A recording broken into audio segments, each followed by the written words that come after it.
Hello, it is time for the next Ask Amy Anything video. At some point I'm going to learn how to use that camera right there, but until I do, you're going to get phone holding camera. So anyways, I'm going to be all creative and say, there we go.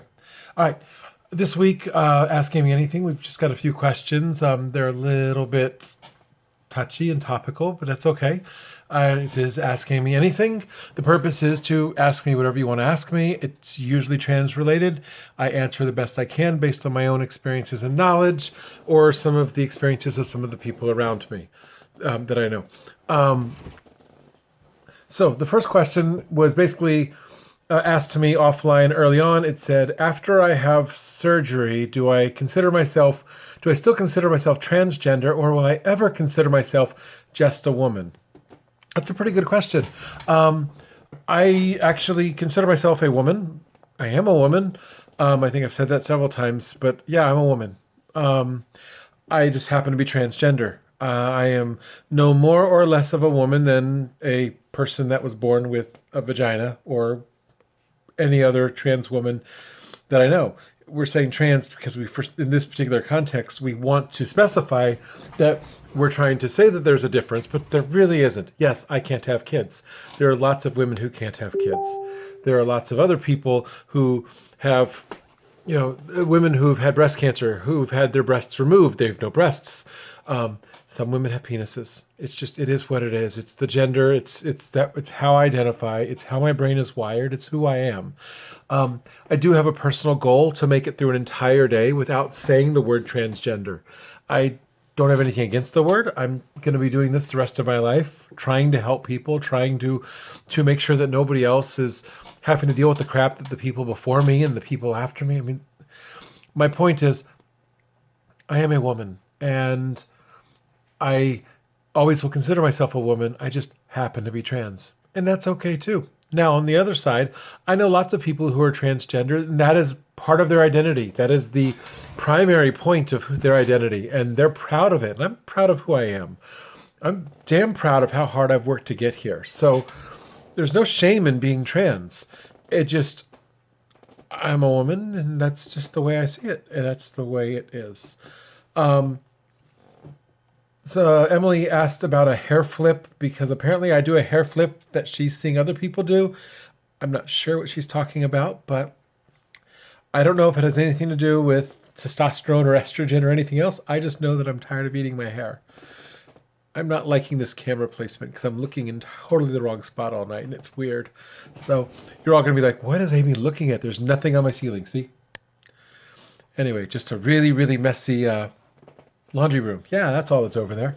So someone told me to turn the camera because it had the little black sides on the thing, and I'm like, oh, that makes a lot of sense. All right, next question. This question also came in private, and it was basically a discussion my friend was having with somebody else. And so I'm not going to say who the friend was, and I'm not going to say who the other person was, because the question could cause some hate, and I don't want to do that. The question came in private,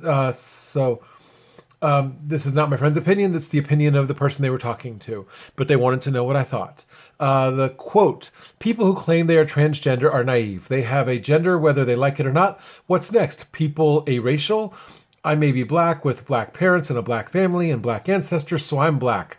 It would be silly to say if I tried to claim I'm not black. That's, again, according to what the person is writing. Why do people nowadays think they can just claim to be whatever they want or don't want? Have we grown so far from reality that we can just do whatever we want? They really want to be non-gender dolls that is a copy of a copy?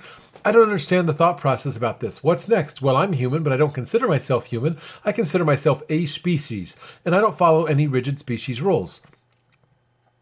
So, first off, that is the common extreme example everybody likes to make up. Oh, well, I don't think I'm human. I want to be a couch. Or I don't think I'm human. I want to be a dog or a cat or any of that stuff.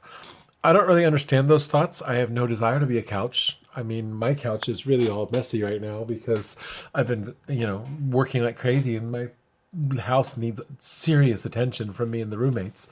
But other than that, no, I don't have an issue actually if people think that they're a dog or a cat or whatever, provided that A, if they have people who depend on them, that they are providing for those people and giving them the emotional and spiritual and physical support that they need.